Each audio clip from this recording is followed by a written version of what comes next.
नमस्ते. मी Ashwini Sai sister चॅनलमध्ये आपलं सर्वांचं खूप खूप स्वागत आहे.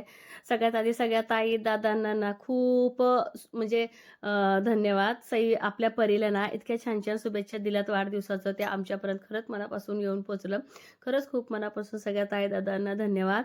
तर सकाळ सकाळी दोडक्याचा रस्सा बनवून घेतलाय चुलीवरतीच आणि एका बाजूला ना अंडे उकडले होते, तर ह्यांना दिले नाश्त्यासाठी. अंडे पण उकडले आणि त्यांना चपाती पण खावा म्हणून लागलं, चपाती आणि भाजी. परी एका बाजूला केक खाते, तर डब्याची भाजी पण बनवायचं चाललंय. सुकं वाटाणा जर मुलांना दिलं, खूप आवडीनं असं वाटाणा खातात. दोडक्याच्या कढईचं वापर मी परत वाटाण्यासाठी केला आहे. एकच कढई जी असते ते चुलीवरती मग मी पटापट पटापट करून घेते. आणि आई गेल्यानंतर गॅसवर स्वयंपाक करायचा निर्णय घेतला होता, पण म्हटलं चला एकाच जागी बसून सगळी कामं होतील. असंही पोरं हे सगळं मला साहित्य आणून देतात, त्यामुळे सोपं पडते. लागलं सईचं पण आवरून, ती पण चपाती भाजी खायला बसली. सकाळ सकाळ जेव्हा मी असं स्वयंपाक करते आणि माझ्या कुटुंबातले असे जेवायला बसतात ना, तेव्हा मला खरंच खूप छान वाटतं स्वयंपाक करायला. गेल्या 15 दिवसात ना अंगणवाडीच्या बाई आल्या होत्या, म्हणजे सई परीला लहानपणी शिकवलेल्या बाई. आणि जे काय त्यांचं प्रोसेस असतं ना, जसं की आपलं फॉर्म वगैरे भरायचं, गरोदर मातेचं वगैरे, म्हणजे बाळ व्हायच्या अगोदर, बाळाच्या आईसाठी आणि बाळ झाल्यानंतर बाळाला, तर असं खाऊ वगैरे येतं. तर ह्या गोष्टीचा सवय थोडी मोडले. जसं की सई परीनंतर आता बरेच दिवस झाले तसलं काय नाही आलं. खूप दिवस झाले. मला आज जेव्हा त्या बाईचा फोन आला ना, म्हणजे ह्यांना आला फोन, मला थोडं हसायलाच आलं. पण आता शासनातर्फे आहे म्हटल्यानंतर इतकी सोय, तर हे गेले होते आणायला. तर असं काही आहे बघा, असे काही पिठं आहेत, मिक्स पिठं. तर हे कशाचे काय माहिती, मल्टीमिक्स सिरियल्स अँड प्रोटीन्स प्रीमिक्स आहे हे. तर काय नाही, ह्याच्यावरती लिहिलेलं असते वापरायचं कसं, पाणी वगैरे घालायचं.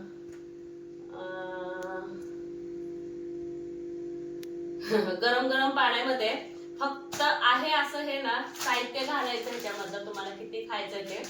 आणि फक्त त्याला जसं शिरा करतो त्या टाईप करायचं वाटतं.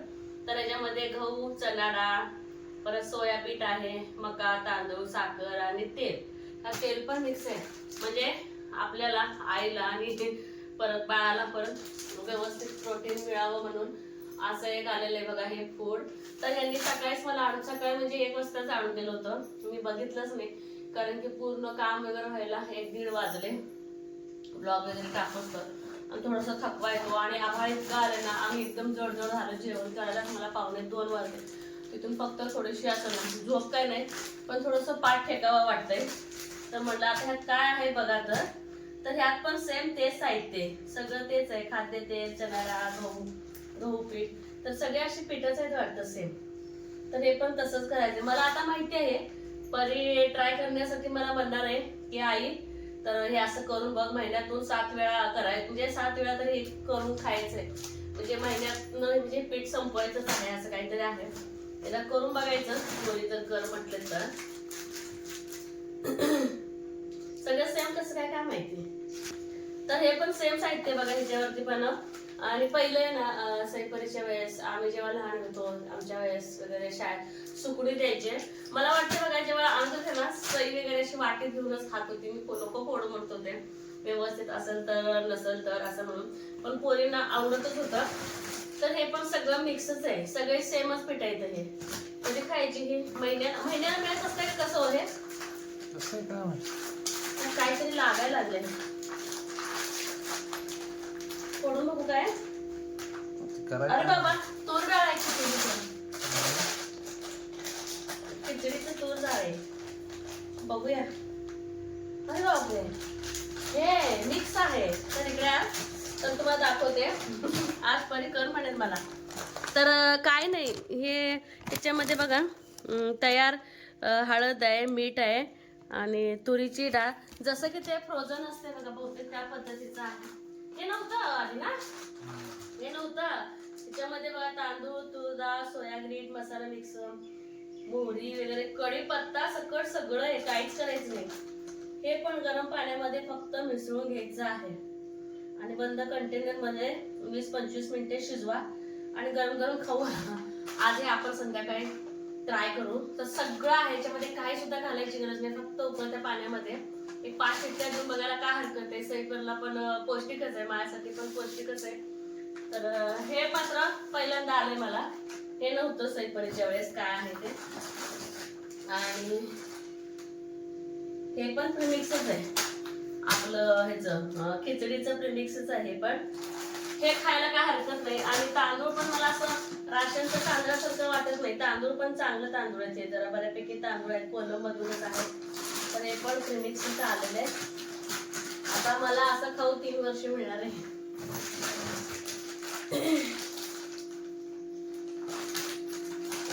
ही मूग डाळ खिचडी, ती तूर डाळ खिचडी होती.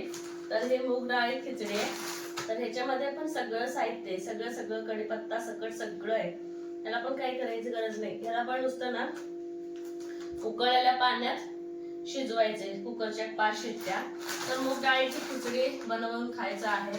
मूग डाळीचं सरकारने एवढं दिले, तर बघू कसं लागतंय. ह्याचं काय माहित नाही, हे मात्र ट्राय करून बघणार आहे आज.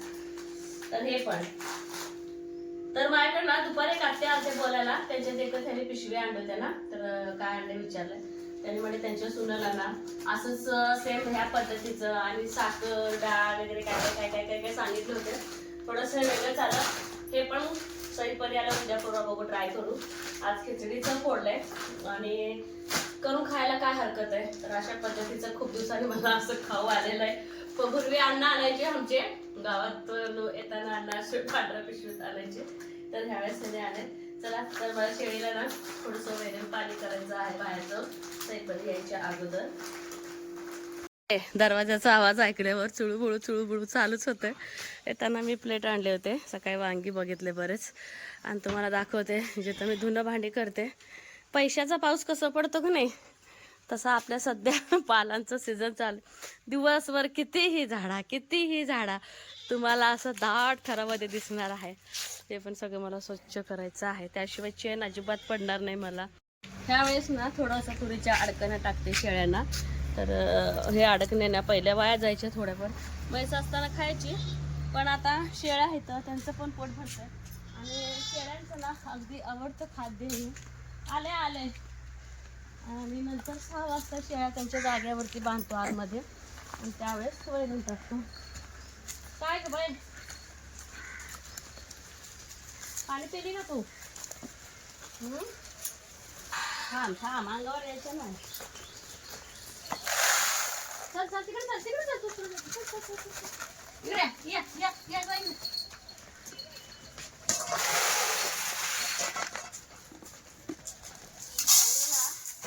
आपली संगूची डिलिव्हरी आली आता, सांगता येत नाही कधी डिलिव्हरी होईल.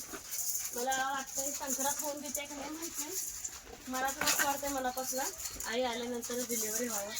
कसं तरी अजून एक 15 दिवस म्हणजे होऊ नये असं वाटतं. कारण की जेवढी माहिती आईला असते तेवढी माहीत नसते. कारण की ह्याची साफसफाई वगैरे बरेच असते. तर परत ह्याची जागा इकडे आहे, तर संध्याकाळी इकडे बांधतो आणि वैरण वगैरे टाकून घेतो. पण थोडीशी वांगी आल्यात, म्हणलं वांगी पण काढून घ्यावं झाडाला. मोठी वांगी आलेत,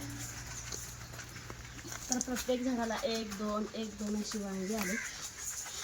अगदी देशी काठेरी वांगी तोडला आता. परत मोठी झाली की का उपयोगी होतो. आणि छोटी पण वांगीला थंडीला बरंच लागले. थंडी तर नाहीच आता, अजून 2-3 दिवसांनी वांग येईल.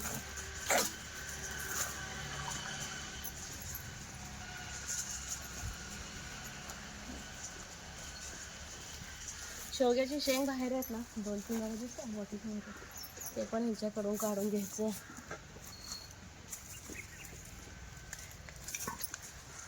गेल्या वर्षी वांगी सरत नव्हती मळ्यातली.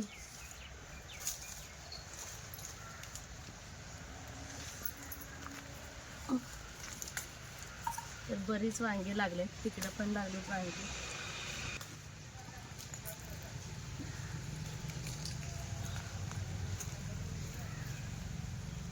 छोटे वांगे ठेवून देते, 2-3 दिवसांनी कामाला येतात का नाही.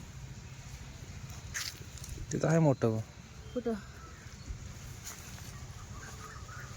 माका इतकं त्रास होते ना. कुठं आहे? तर काठेरी वांगे आणि छोटी एवढी वांगी आहेत ना, खूप आहेत. तर ते अजून 2-4 दिवसांनी काढून घेतले वांगी. आणि जर आता ही वांगी मी नाही काढले तर लगेच ना तुम्हाला दाखवते. अजून का प्रोसेस चालू झाला नाही, लगे पिवळे पिवळे होतात. म्हणजे जसं मी पाणी घालेल तसं ते पिवळे होतात. मग काय उपयोग नाही. जसं मला वाटेल आता झाड हे एक्सपायर व्हायला आले त्यावेळेस मात्र 1-2 वांगी ठेवायची बियासाठी.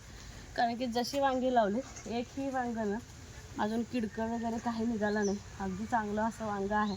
म्हणजे बी आपल्याला चांगलं लागलं आहे. तिथे एक बघितलं होतं मी, तिथलं एक वांगं काढून घेते. म्हणत एवढी वांगी लागलेत तर अर्धा किलो वांगी निघालेत आपले घरगुती वांगी, थोडीशी पावटा. हे बघा, तिथलं मी जिथं भांडे घासते ते तरी मला झाडून घ्यावंच लागणार आहे. नाहीतर मला संध्याकाळी अजिबात इथं भांडे वगैरे काही घासता येणार नाही. आणि आई कुठं कुठं गेलेत फिरायला त्याचे पण मला क्लिप टाकायचे आहेत. सगळे खूप खुश आहेत. दररोज विचारणं असतं आईंचं तब्येत वगैरे कसं आहे, थकवा वगैरे आलं का विचारायचं असतं आईचं. पण काय नाही, आई एकदम छान आहेत. आणि ह्या आभाळाचा एक फायदा सांगते. आभाळ आल्यामुळं आणि सगळे एजडच माणसं आहेत जास्तीत जास्त. थंडी वगैरे काही नाही आहे. हे एक देवाची कृपा म्हणायचं.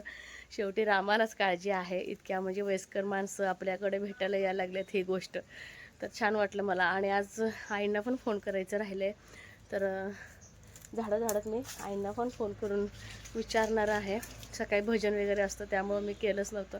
आणि सैपरीचे डबा त्यांचे वेण्या फाण्या आवरूस तर दमायला आल्यासारखं होते. काय फर्स्ट प्रेग्नन्सी नाही की अशीने तुला अनुभव नाही असं बरेच जण म्हणते. पण ज्याचा त्रास त्यालाच माहिती आहे. मला थोडं प्रॉब्लेम आहे त्यामुळं थोडंसं थकवा दमवा येतोच त्यामुळं. तर चला हे सगळं झाडून आईंना कॉल करते आणि आईची क्लिप पण ॲड करते ब्लॉगमध्ये. होते ना सईपरी आलं की मला खिचडी करायला लावणारच आहेत म्हणून. तर कुकरमध्ये ना पाणी गरम करायला ठेवलंय जसं सांगितलंय तसंच. आणि इतकं भात म्हणजे तांदूळ घेतले. म्हटलं 5 शिट्ट्या करून घ्यावं. दोघे आल्या जेवायला लागलेत हॉलमध्ये बसून. आणि आईशी पण बोलणं झालं, छान वाटलं आईंना बोलून. तर चला 5 शिट्ट्या काढून घेते आणि झाल्यावर दाखवते मी तुम्हाला. आपल्या आई माझ्या ननंदबाई इतर सासवाना तर उज्जैनवरून आता चित्रकूटला गेलेले आहेत. श्रीराम इथे ना वावरून गेलेले आहेत. मेन इथं चित्रकूटात सगळं आहे. आणि माझ्या भाचं ना खूप छान शूटिंग करून मला पाठवले. सगळ्यांना आपल्याला हाय करत आहेत. बघा इतके एजेड लोक आहेत, कोण तर दमलंय का, अगदी एनर्जिक आहेत. आईंना बघून इतकं भारी वाटतं ना. आई आमच्यापासून लांब गेल्यात वाटतच नाही आहे, असं हुबेहूब दिसतात. हे एक व्हिडिओचा खूप फायदा आहे. तर आज त्यांचं ना चित्रकूटमध्ये मुक्काम आहे का आहे मला माहीत नाही. तर लक्झरीचा प्रवास, अगदी सुखकर प्रवास आहे. आणि त्यामुळे त्यांना इतकं काय प्रवासाचा दमवा थकवा काय येईना. सगळ्या गोष्टी हळूहळू पाहत चालले. जसं की काळभैरवनाथ, परत उज्जैनचा महादेव वगैरे बरंच काय काय स्पॉट बघितलेलं आहेत. तर त्यांचे आंघोळ केलेले कपडे वगैरे साड्या तुम्ही बघू शकता. एका साईडला ना असं वाळवायला त्यांनी टाकलेलं आहेत. अजून तर काय अयोध्याला काही पोचलेलं नाहीत. आणि तर भजन कीर्तन चालू आहे. आणि ज्यांनी ही ट्रिप काढलेले महाराज आहेत ना, खरंच त्यांना मानायला पाहिजे. इतके 350 लोक वेगवेगळ्या ठिकाणातले, वेगवेगळ्या जिल्ह्यातले, तालुक्यातलं नेणं अशक्य आहे. इतक्या सगळ्यांना व्यवस्थित खाणं पिणं नाश्ता वेगवेगळ्या ठिकाणी त्यांना सोय वगैरे करणं त्यांचं खरंच कौतुकास्पद गोष्ट आहे. आणि तसं जर बघायला गेलं तर महाराज कोण आहे म्हटलं तर तुम्हाला मी सांगते, आमचं गावचं ते भातचेच आहेत. पंढरपूरमध्ये राहतात आणि खूप जास्तीचं वय पण नाही त्यांचं, 35-36 आहे. आणि त्यांनी एकट्याने एवढं सगळं सांभाळून सगळ्यांना न्यायचं आणि आणायचं आहे. ह्याच्या अगोदर सुद्धा 2 ट्रिपा आपल्या आईनं ह्यांच्याबरोबरच केलेलं होतं. तर आईंचं हे अयोध्येवर आहे ना दुसऱ्यांदा ट्रिप आहे आईंची ही.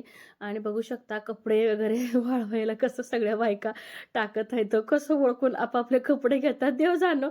काही एक माणसं आहेत का, खूप अशी आहेत. हे बघा आपली गँग, ही सगळी आपली आरेगावकरांची गँग आहे. कशी बसली ती आपली बॅगा घेऊन, पाण्याची बॉटल वगैरे घेऊन.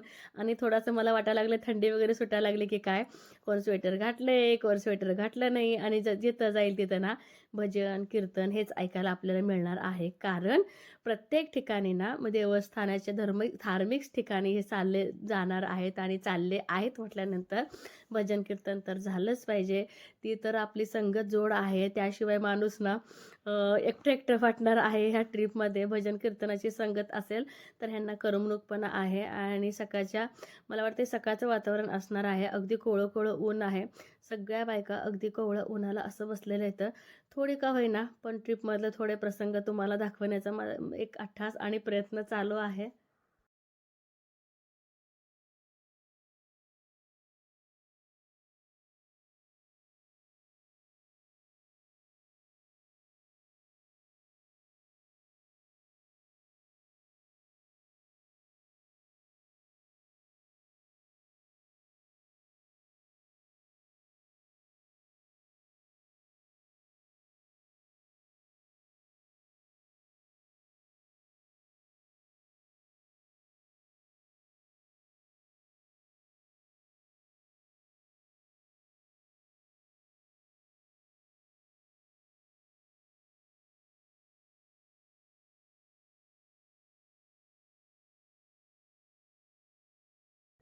नाश्त्याची सोय करायला एका ठिकाणी थांबलेत वाटतं. हे बघा नाश्ता करण्यासाठी त्यांची त्यांची वेगळी टीम आहे. त्यांचं सगळं सामान आणलेलं असतं आणि प्रवासात विशेष म्हणजे बाहेरचं विकतचं तुम्हाला काही खायला भेटणार नाही.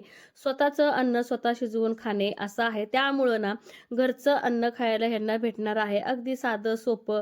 त्यामुळं ह्या सगळ्या ज्या आहेत ना ट्रिपमधले जे आपले थोरं माणसं तर ह्यांची पोटं वगैरे बिघडणार नाहीत. तर ह्याची पूर्ण खबरदारी घेतली. तर आपले मामा बघा किती एक्साइटेड आहेत. अजिबात त्यांच्या चेहऱ्यावरनं असं दिसत नाहीत, की ते दमले वगैरे आहेत. चांगली गोष्ट आहे आमच्यासाठी. ह्यांना असं बघितल्यानंतर आम्हाला एक मानसिक समाधान मिळतं, की हे सगळे ठीक आहेत. तर नाश्ता होईपर्यंत त्यामुळे ह्यांचं भजन, कीर्तन म्हणजे स्वतःला रमवून घेतात आणि जे आयोजक आहेत ते सुरुवातीला तुम्हाला मी दाखवलं थोडंसं खुर्चीवर बसून ना एका वहीवर ते त्यांचं लिहिणं आणि वाचणं चालू म्हणजे काहीतरी त्यांचं पुढचं असेल नियोजन.